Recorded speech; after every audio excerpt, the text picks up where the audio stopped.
యేసయ్యకి తప్ప ఇంకెవరు చేయలేరు అన్న పరిస్థితిని నేను ఎదుర్కొన్నాను అన్నవారు ఉన్నారా? ఎన్నోసార్లు ఎదుర్కొంటూ ఉంటాం కదా. No amount of money, no amount of influence, no amount of recommendation, ఏది కూడా పనికిరాదు. యేసయ్య తప్ప ఎవరు చేయలేరు.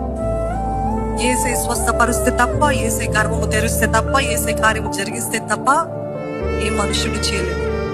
God will purposely bring us to that point కదా. కావాలని కొన్నిసార్లు దేవుడు మనల్ని ఆ స్థితికి తీసుకొస్తాడు. ఎంతో నేను తప్ప నీకు సాయం చేయగలిగిన వారు ఎవ్వరు లేరు. నువ్వు ఆధారపడితే నా పైనే ఆధారపడాలి. నువ్వు తగ్గించుకుంటే నా ముందే తగ్గించుకోవాలి. You have to humble your self and come to a point saying that నువ్వు తప్ప ఇంకెవరు చేయలేరు ప్రభా, నువ్వు ఒక్కడివే సమర్థుడు. హల్లెలూయా. మన జీవితంలో ఆయన ఒక్కడే సమర్థుడని. ఈ పోరాటము, ఈ బంధులు, ఇవన్నీ కూడా మనం జ్ఞాపకం చేసుకోవాల్సింది ఏంటంటే, ఇది నా యుద్ధము కాదు ప్రభా, ఇది నీ యుద్ధమే. ఆయనకు ఒక చక్కటి పేరుంది. ఆయన పేరు న్యాయాధిపతి. Is a just God, is a righteous judge. ఆయన న్యాయాధిపతి.